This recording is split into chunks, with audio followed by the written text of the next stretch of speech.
So maglilipat tayo ng ibang mga worm dito sa ating bed na naman. Yan po.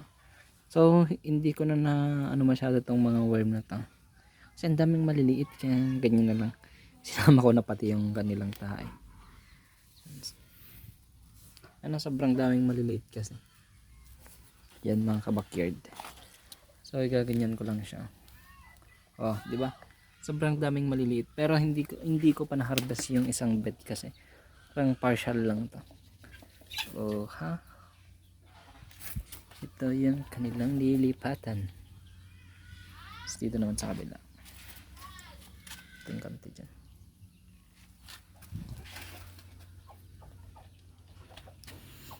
Ayan lang. Konti lang yung nilipat natin mga kabukid. Kasi kapag hinarvest natin yan, talaga ililipat na natin yung iba nating mga worms.